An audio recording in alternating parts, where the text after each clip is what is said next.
respecto a esta serie de la iglesia, quiero hablarle acerca de cómo era la iglesia primitiva, hermanos. ¿Cuál era el modelo que siguió la iglesia primitiva para que pudiera tener este alcance que ahora nosotros podemos tener, hermanos? Es un alcance tremendo, ¿sí?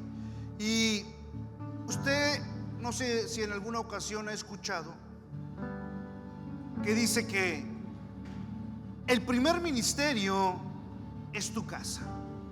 El primer ministerio, es decir, es tu familia, hermano. Sí. Como hombres, ahorita le decía yo a los varones, haciendo el anuncio de varones, sí, usted es el sacerdote de su casa. Dios ha puesto sobre sus hombros el ministerio espiritual, primeramente de los suyos, ¿sí? De su esposa, de sus hijos, de las personas que lo rodean. Es decir, nosotros, el primer ministerio que nosotros tenemos es en nuestra casa, en nuestro hogar. Allí es donde nosotros deberíamos comenzar a hacer iglesia, hermanos.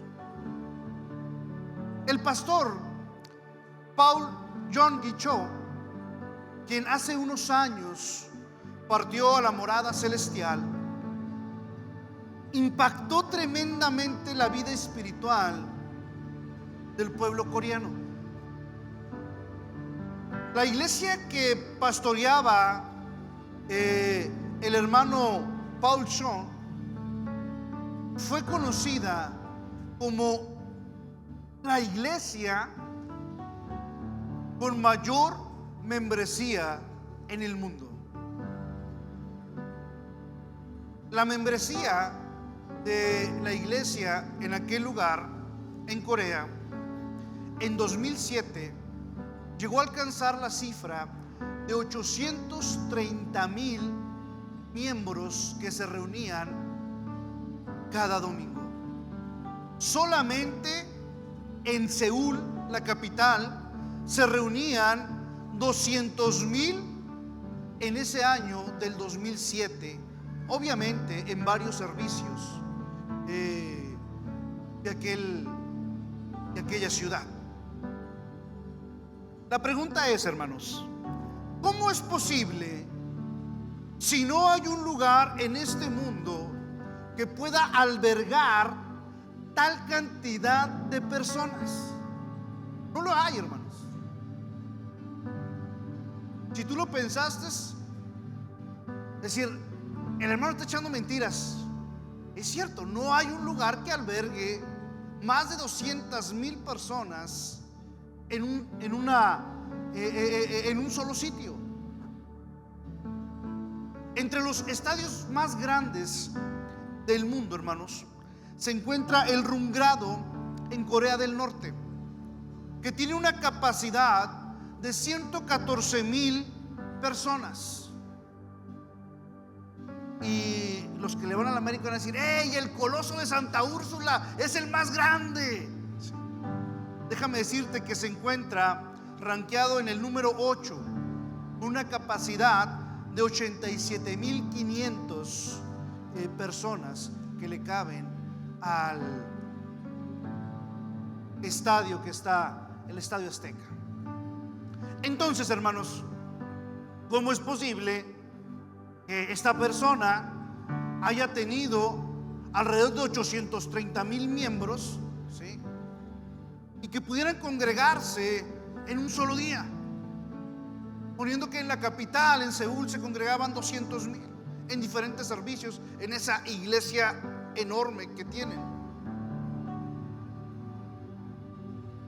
Chon es conocido como el impulsador de la iglesia celular. Y cuando le preguntaron que cómo fue esta idea, cómo partió esta idea de hacer este tipo de reuniones en hogares, él simplemente dijo que había copiado el modelo de la iglesia primitiva. El modelo de la iglesia primitiva, hermanos, ¿sí?, es decir, de la iglesia original, en el periodo inicial, al tiempo de su comienzo, hermanos. ¿Sí? Técnicamente la iglesia comenzó en una casa, en un segundo piso, en el aposento alto, donde los creyentes estaban reunidos cuando vino el Espíritu Santo sobre ellos. Vaya usted conmigo al libro de los Hechos, capítulo 2, verso del 2 al 4. Fíjese lo que va a decir. Y de repente vino del cielo un ruido como el de una ráfaga de viento impetuoso que llenó toda la casa donde estábamos sentados. ¿Se fija? Dice, y de repente vino del cielo un ruido como el de una ráfaga de viento impetuoso que llenó toda la casa donde estábamos sentados. Vamos a orar. Señor, te damos gracias. Gracias porque eres bueno y bondadoso con nosotros, Señor. Ayúdanos en esta mañana, que seas tú quien hable, Señor. Que no haya pensamientos humanos, no haya pensamientos de hombre, sino que seas tú, Señor, el que obre en cada uno de nosotros, Señor. Que tu palabra sea expresada, que tu palabra, Señor, pueda ser medida y pesada a través del Espíritu Santo, Señor, y que podamos comprender y entender las maravillas de tu ley, Señor. Lo que tú quieres decirnos, lo que tú quieres hablarnos. Padre Santo, bendecimos este tiempo, Señor. Ponemos nuestros sentidos espirituales calibrados con los tuyos, Señor, para que puedas hablar a nuestro espíritu, Señor. En tu poderoso nombre oramos, en el nombre de su Hijo Cristo Jesús. Amén. El Señor había partido, dice, y se encontraban los discípulos, y se encontraban más personas que seguían al Señor, ¿sí? Acaban de escoger a uno de los apóstoles que iba a sustituir al apóstol que faltaba. Y dice que de repente ellos estaban sentados, y de repente vino del cielo un ruido como el de una ráfaga de viento impetuoso que llenó toda la casa donde estaban sentados, hermanos. Es decir, la iglesia primitiva no se encontraba en algún templo, no se encontraba en una sinagoga, no se encontraba en algún lugar, sino se encontraba en diferentes casas, en diferentes hogares. Saulo de Tarso, hermanos, nos dice muy bien, o entendía muy bien, en dónde se reunía la iglesia primitiva. Dice que, pero Saulo, en Hechos 8:3 dice, pero Saulo hacía estragos en la iglesia, entrando de casa en casa y arrastrando a hombres y a mujeres, y los echaba a la cárcel. Es decir, el apóstol Pablo sabía dónde se reunía la iglesia original, dónde se reunía la iglesia primitiva. Entonces él iba a las casas en donde sabía que se reunía la iglesia, entraba a esos hogares, llegaba, los sacaba y los echaba a la cárcel, hermanos. El modelo de la iglesia, hermanos, comenzaba en que cada lugar, en que cada hogar de los que creían en Cristo se convertía en una luz para que más personas pudieran alcanzar la luz del Señor. La hospitalidad de los creyentes, hermanos, era indispensable. Ellos abrían sus casas para reunirse con otros creyentes y adorar, estudiar las escrituras y apoyarse unos a otros. El dueño de la casa, del aposento alto, hermanos, había abierto su casa anteriormente para que Jesús y sus apóstoles celebraran la Pascua. Una correcta interpretación, hermanos, de Hechos 5:42 comprueba, hermanos, que se refiere a que los creyentes en general no iban tocando puerta en puerta, sino a los apóstoles estaban yendo a estas casas o a estas iglesias, a estos lugares en donde ellos podían enseñar lo que ellos habían aprendido una vez reunidos. Fíjese lo que dice: los apóstoles pues salieron de la presencia del concilio, regocijándose de que todos hubieran sido dignos de sufrir afrenta por su nombre, y todos los días en el templo y de casa en casa no cesaban de enseñar y proclamar el evangelio de Jesús como el Cristo. ¿Se acuerda cuando Pedro, hermanos, fue puesto en libertad, cuando fue prisionero por Herodes? Dice que Dios envía un ángel para liberarlo inmediatamente, ¿sí? Cuando Pablo lo saca el ángel hasta las afueras del lugar en donde se encontraba retenido, ¿sí? Pablo inclusive dice en la palabra que no sabe si era un sueño, si era verdad, pero el ángel lo saca de la cárcel, y lo primero que Pablo hace es que dice que va a la iglesia en donde estaban orando por él. Y la iglesia en donde estaban orando por él no era otra cosa más que la casa de María, la mamá de Juan Marcos. ¿Se acuerda de la vendedora, hermanos? De la casa de Lidia, de la vendedora de púrpura. Fue un lugar de congregación de los nuevos creyentes en Filipos. Su hospitalidad para Pablo y Silas y los creyentes es digna de admiración. Dice, cuando ella y su familia se bautizaron, dice, nos rogó: si juzgan que soy fiel al Señor, vengan a mi casa y quédense en ella. Y nos persuadió a ir. ¿Se fija, hermanos? Cómo de pronto la persona que llegaba a los pies de Cristo se convertía al Señor, se convertía inmediatamente en un faro de luz en el lugar en donde se encontraba.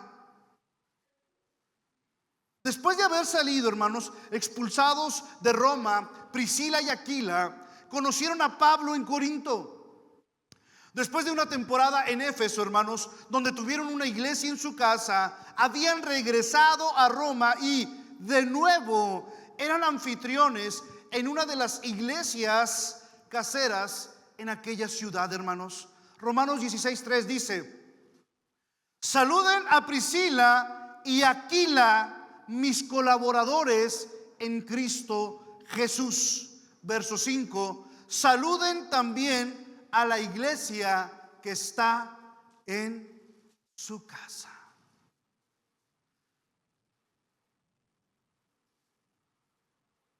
Ninfas, un colosense, también albergaba una iglesia en su casa. Podemos agregar a otro Colosenses, Filemón, en cuya casa había una iglesia, y a Arquipo, probablemente el hijo de Filemón. Durante los primeros 200 años, hermanos, es decir, durante 2 siglos, ¿sí?, de nuestra era, de nuestra época actual, hermanos, la iglesia se reunía en casas. Durante 200 años, aquellos hombres que querían aprender acerca de Jesús, aquellos hombres que querían aprender acerca de Cristo resucitado, no podían reunirse en lugares públicos, no podían reunirse en otro lugar en donde no fuera en su hogar y allí se les pudiera llevar la palabra, hermanos. Fue hasta que cesaron las persecuciones que pudieron reunirse libremente en los lugares públicos. Es decir, hermanos, la iglesia primitiva en sus inicios, hermanos, como se reunía en lugares en donde no pudieran ser encontrados. ¿Por qué? Porque eran perseguidos. Se reunían en las catatumbas. Ellos buscaban lugares en donde ellos no pudieran ser vistos, porque no había manera. Había persecución del cristianismo. Por eso la iglesia primitiva, hermanos, creció en los diferentes hogares de las personas que creían en Cristo Jesús, hermanos. No es nuevo el modelo cuando nosotros decimos que vamos a abrir nuestras casas para que haya estudios. La iglesia primitiva, así como fue como empezó. Y así fue como la iglesia primitiva, ¿sí?, fue dispersándose fue alcanzándose y fue extendiéndose más allá de las fronteras en donde comenzó, hermanos. Quiero darte 2 puntos en esta mañana rápidamente sobre lo que pasaba en una iglesia del Nuevo Testamento. Quiero hablarte 2 cosas. Hay un montón, hermanos, que yo puedo decirte, pero quiero hablarte solamente 2. Quiero que queden grabadas en tu cabeza 2 cosas, ¿sí?, de lo que pasaba cuando los hermanos en la iglesia primitiva, en los primeros años, ¿sí?, abrían su hogar para que la palabra de Dios fuera enseñada en sus hogares. Primero que nada, hermanos, lo creas o no, la iglesia en casa es una realidad, un modelo que ha sido establecido desde mucho antes de que nosotros pudiéramos conocerlo. Jesús, hermanos, en Lucas 10, capítulos 5 y 6, da una instrucción, instruye a sus discípulos. ¿Se acuerda? Cuando de pronto le son insuficientes los discípulos al Señor y dice que manda manda y trae a 70 hombres y dice: váyanse de 2 en 2 y vayan y prediquen el evangelio. Sí. Pero les dice algo interesante. Les dice: en cualquier casa donde entréis, decid primero: paz a esta casa. Y allí un hijo de paz, y si ahí hay un hijo de paz, vuestra paz reposará sobre ella. Si no, se volverá a vosotros. Quiero que usted ponga atención en esta parte. Vuestra paz reposará sobre ella. Cuando los discípulos, hermanos, de Jesús comenzaron a viajar por el mundo compartiendo las buenas nuevas del reino, hermanos, se suponía que debían alojarse en las casas de los lugareños. Cuando ellos entraban en esas casas, Jesús dijo: vuestra paz reposará en aquel lugar.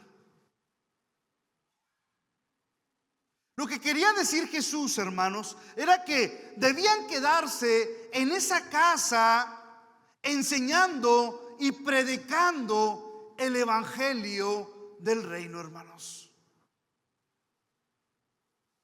Por eso da la advertencia y dice: eso debía suceder solo si se encontraban, oiga bien, con un hombre de paz.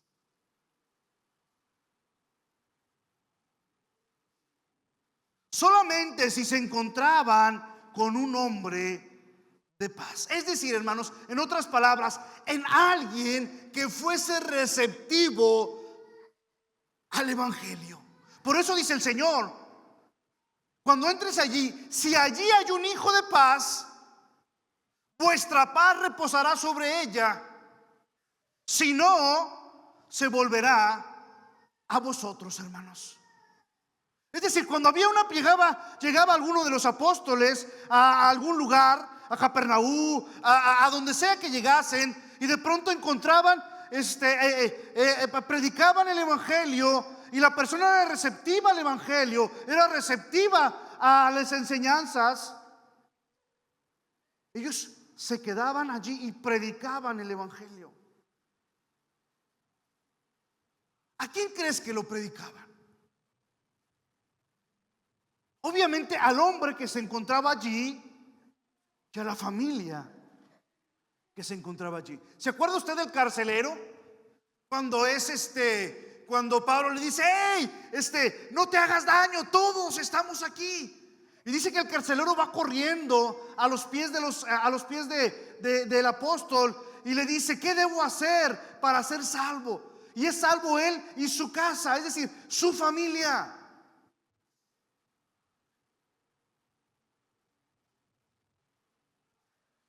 Le voy a decir algo. En hebreo, hermano, la palabra paz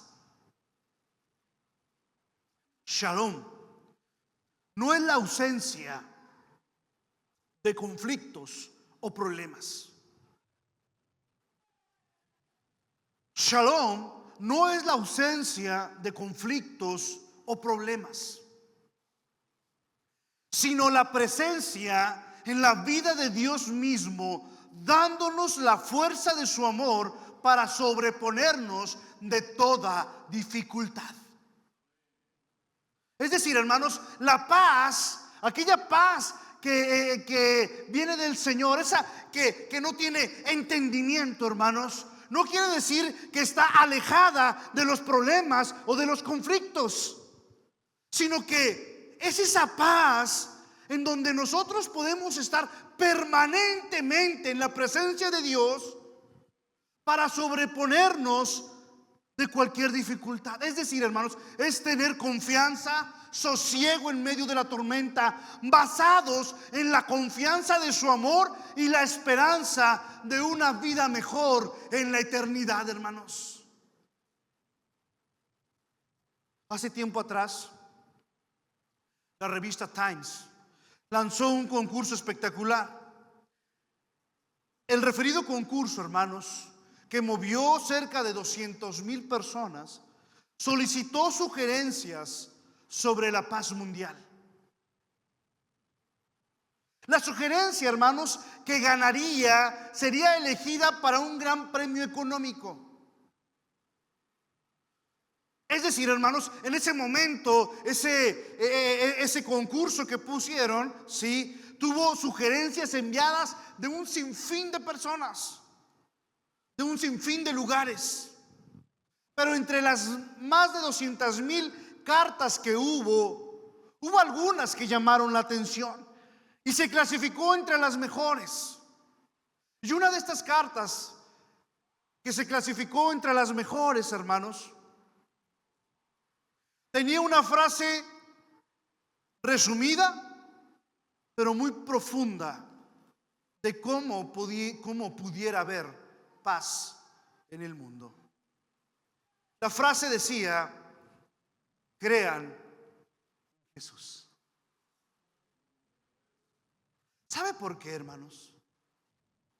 Porque los promotores de paz, su disposición, es decir, quien cree en Jesús se convierte en ese promotor de paz, hermanos.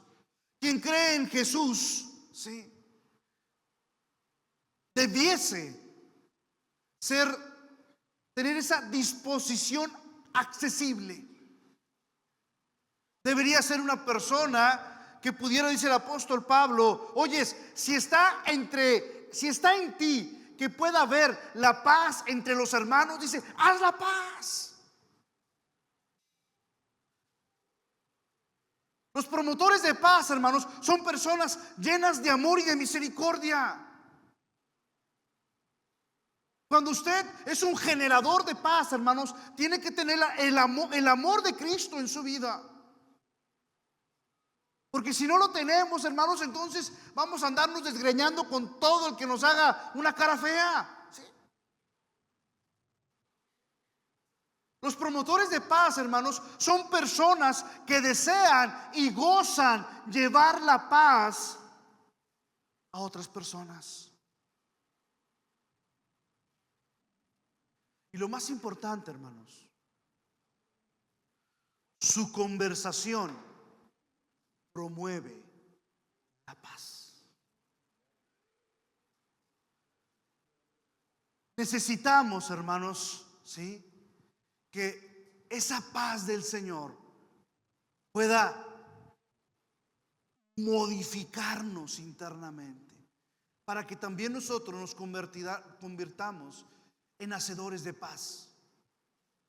Por eso dice el apóstol Pablo, dice el Señor Jesucristo, si hay un hombre de paz, dice, entonces que tu paz repose sobre ese lugar. Es decir, la palabra de Dios reposará, la palabra de Dios estará en ese lugar, hermanos. Mateo 5:9 dice, hermanos, dichosos los que trabajan por la paz, porque serán llamados hijos. Amén, hermanos. Déjeme decirle este último punto.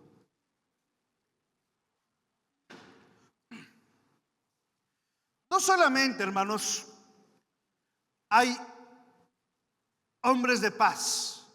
Cuando la palabra del Señor reposa en un hogar, reposa en un lugar, no solamente es porque hay hombres de paz, es decir, hombres que escuchan la voz de Dios, hombres que están atentos a la voz del Señor, sino que le voy a decir algo más. Cuando el Señor habita, cuando el Señor hace su morada en un hogar, hermanos, el Señor va a traer bendición a ese lugar. ¿Se acuerda usted? En el Antiguo Testamento hay una historia. Dice que David quiere traer el arca para la ciudad. Y cuando David quiere transportar el arca de donde se encontraba, tenían cerca de 20 años, dice la palabra, que el arca del pacto no estaba en la ciudad de David. Había habido una pelea con los filisteos, los filisteos la habían tomado, después habían hecho ahí algo y total, ellos ya tenían el arca, pero no estaba en la ciudad de David. Y David, con más de 30,000 hombres, ¿sí?, al rey David, al que tiene el corazón conforme a Dios, dice la palabra, dice: ¿saben qué? Vamos por el arca. Hay que traer el arca nuevamente a donde pertenece. Entonces David va con todos sus hombres y va a traer el arca del pacto. Abinadab era el que la tenía. Y dice que llega David con todo su ejército, llega David con todos sus hombres. Y cuando están allí, David dice: echen el arca en esa carreta, que esos bueyes empujen esa arca. Y dice que ya toman el arca, ponen el arca en aquella carreta que era empujada por algunas bestias. Inclusive los hijos de Abinadab, que habitaban con él, que habían habitado con el arca del pacto por más de 20 años, ¿sí?, dicen: qué buena idea, rey. Imagínese usted diciéndole a Usa: rey, no se le pudo haber ocurrido mejor idea, rey. Y dice que comienzan y empieza la pachanga cuando lo empiezan a llevar el arca, ¿verdad? Dice que David comienza a bailar, comienza a danzar, toda la gente está contenta, ¿sí? Pero no contaban con que había piedras en el camino, no habían pavimentado. Y dice que cuando va el arca, va jalada por estos animales, uno de estos animales se tropieza. Y cuando se tropieza, el arca como que se va a caer. Y entonces Usa la quiere detener para que no se caiga, para que no le pase nada al arca. ¿Y sabes qué pasa? A Dios no le parece. Y en ese momento que Usa toma el arca, en ese momento cae muerto. ¿Y sabes qué pasa, hermanos? Se acabó la fiesta. Como aquel comercial que decía: ¿qué? Se acabó la fiesta. Ya no hubo más fiesta. Se murió Usa y todos quedaron: ¿qué pasó? ¿Qué fue? ¿Sabes qué hizo David? Ahí dejen el arca, ahí después venimos por ella. Sí. Ya no la quiso. Mira lo que dice. De modo que David no quiso traer para sí el arca de Jehová a la ciudad de David, y lo hizo llevar David a casa de Obed-edom el geteo. Y estuvo el arca de Jehová en casa de Obed-edom geteo 3 meses. Es decir, cuando David estaba llevando esa arca, pasa la situación de Usa, ¿sí?, el hijo de Abinadab. David dice: separa todo esto. ¿Y quién se quiere llevar el arca? Oyes, había matado, por haber tocado el arca, había matado a Usa. ¿Cuántos crees que querían? Levantaron la mano y dijeron: rey, yo. ¿Cuántos crees que quisieron llevarse la presencia de Dios a su casa?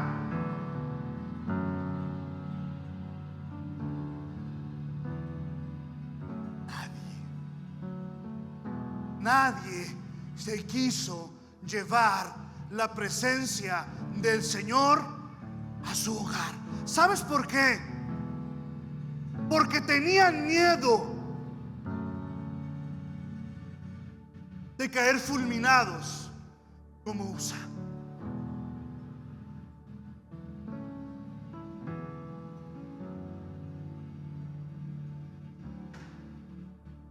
Pero hay un hombre. Hay un hombre, Obed-edom el geteo. Rey, yo quiero el arca. Yo me llevo el arca. Amén, amén, gloria a Dios, amén, hermano, amén, amén. Y ya aplaudieron los 30,000 personas que estaban ahí, sí, porque ya había salido un valiente. El arca del pacto, hermanos, David, sí, se le había olvidado cómo había que transportar el arca del pacto. Tenían que ser levitas, tenían que llevarla aquí, sujetada en los hombros, ahí donde tenían que llevarla. Y tenía razón, porque el hombre tenía que prestar atención en su caminar. Se le había olvidado lo que decía el libro de Levíticos. Entonces, hermanos, Obed-edom, sí, se llevó el arca. Fíjate, me gusta. Dice: Obed-edom geteo, ¿sí? Y estuvo el arca de Jehová en casa de Obed-edom geteo 3 meses, y bendijo Jehová a Obed-edom y a toda su casa. Bendijo Dios la casa de Obed-edom. En 3 meses, hermanos, la bendijo. Es más, yo siempre he pensado, ¿cómo sería la bendición que Dios puso en las manos de Obed-edom, hermanos? ¿Sí? Para empezar, para que se dieran cuenta. ¿Saben por qué? Porque se va a dar cuenta. Se van a dar cuenta los del barrio, se van a dar cuenta los vecinos, ¿sí? Y como ya ven que no somos envidiosos, no nos gusta. Está siendo bien bendecido Obed-edom. Un ratito el arca cada uno. ¿A poco nomás él quiere la bendición? ¿Cómo se daría cuenta, hermanos? Yo me imagino que de pronto, hermanos, Obed-edom cosechaba. Y de pronto Obed-edom cosechaba, no sé, sandías o melones como aquí en la laguna, ¿sí? Y de pronto estaba Obed-edom cosechando, ya sacando su cosecha, ¿sí?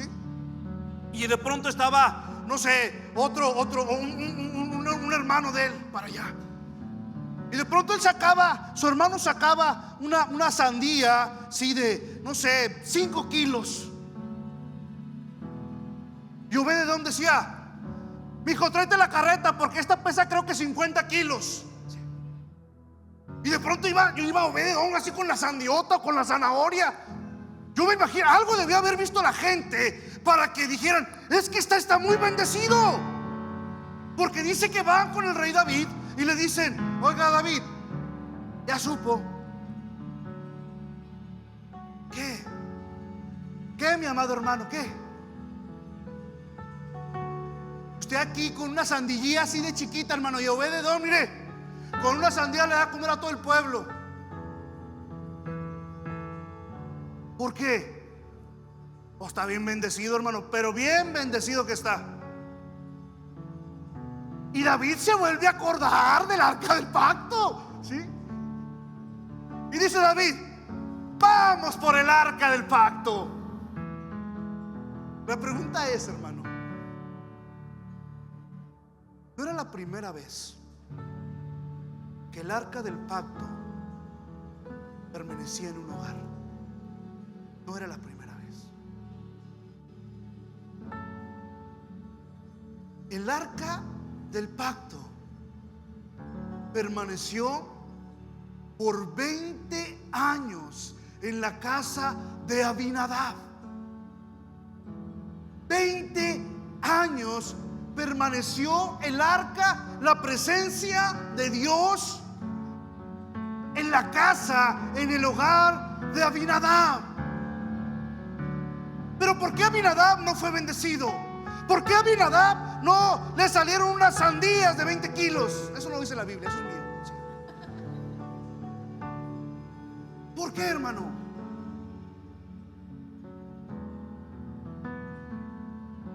Mire, la Biblia no lo dice, pero lo podemos suponer.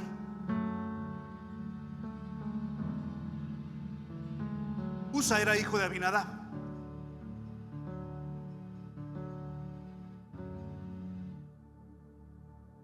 Y cuando el arca del pacto, hermanos, sale de la casa de Abinadab, David no había leído la escritura. Muy rey, pero no se la sabía. Ni siquiera le había dado una ojeada antes de ir por el arca del pacto, porque no sabe cómo transportarla. La familia de Abinadab, 20 años habían estado el arca del pacto allí en su casa. 20 años había permanecido la presencia de Dios en sus hogares. Pero ¿sabes qué? Tampoco sabían cómo transportar el arca del pacto. Durante 20 años nunca se pusieron a leer, nunca vieron, nunca indagaron, nunca investigaron, nunca quisieron, nunca les entró las ganas de saber lo que Dios quería con el arca del pacto. 20 años, ¿sabes, hermano? A veces tenemos 10, 15, 20, 30, 40, 50 años en la iglesia y estamos como Abinadab. No sabemos qué es lo que Dios quiere de nuestra vida, qué es lo que Dios quiere de nuestra familia, qué es lo que Dios quiere para que nosotros nos pongamos en sus manos y podamos ser bendecidos. No nos dice qué fue lo que pasó, pero sí es cierto que no conocían cómo transportar el arca del pacto.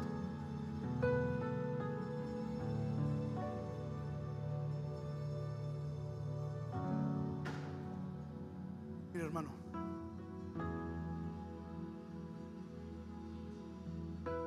desde el día que llegó el arca del pacto a Kiriat Jearim pasaron muchos días, dice la Biblia, 20 años.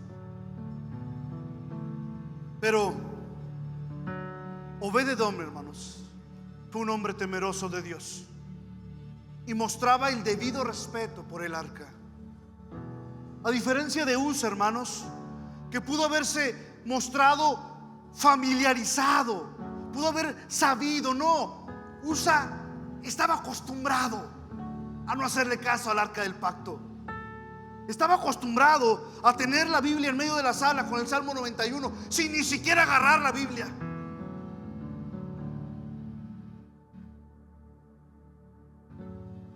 A pesar, hermanos, de conocer el destino de Usa, Obed-Edom recibió el arca y no pareció tener ningún temor.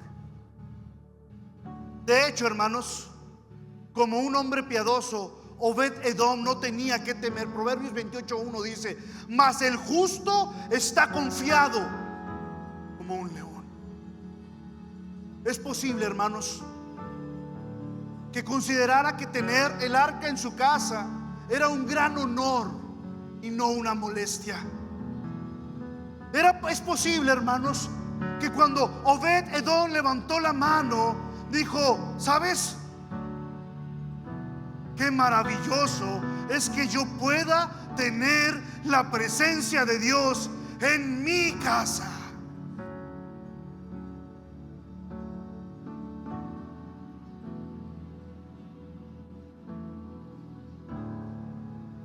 Usted y yo, hermanos, deberíamos tener el maravilloso privilegio de considerar tener la palabra de Dios en nuestras casas, nuestros hogares, que se conviertan en casas de Obed-Edom, en donde la palabra de Dios traiga paz, traiga bendición, donde se comparte. Porque eso es lo que nosotros queremos ser, hermanos: hombres de paz, hombres que compartan la paz que sobrepasa todo entendimiento, que el mundo también pueda conocer acerca de Cristo. Ven, hermanos, vamos a orar ahí donde nos encontramos para dar por terminado este tiempo. Si tú viniste aquí por primera vez, es la primera vez que vienes a este lugar, te animamos a que sigas viniendo con nosotros, te animamos a que sigas estando con nosotros, y créeme lo que queremos ser parte de tu vida, queremos ser parte de tu familia, y queremos orar los unos por los otros y ayudarte, si es necesario, a que tú conozcas más del Señor, a que el Señor esté más en tu vida, en tu corazón, para que Dios pueda ser el hacedor y el que dirija tu hogar, tu vida y tu familia. Vamos a orar. Señor, te damos gracias. Gracias por este momento, gracias por este tiempo, Señor. Gracias por tu maravillosa y tu bendita iglesia, Señor. Gracias por todos los hermanos que trabajan, que sirven y que hacen, Señor, tu obra, Padre Santo. Bendícelos grandemente, Señor. Bendice sus trabajos, bendice sus negocios, bendice sus hogares, sus familias, sus hijos, su esposo, su esposa, Señor. Que esta semana que comienza, Señor, tú estés presente en cada uno de nosotros. En esta semana que comienza, Señor, que tú seas el que nos dé la dirección y el andar para hacer el caminar que tú quieres que hagamos, Señor. Padre Santo, gracias por tu palabra, Señor. Ayúdanos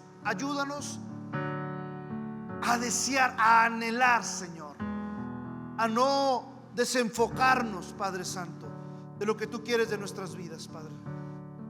Padre bendito, te amamos, te bendecimos, te damos toda la gloria, Señor, porque eres el único que la mereces, Rey de reyes y Señor de señores. Y en tu poderoso nombre oramos, en el nombre de su Hijo Cristo Jesús. Amén. Dios los bendiga, hermanos. Denle un fuerte aplauso al Señor. Estamos despedidos.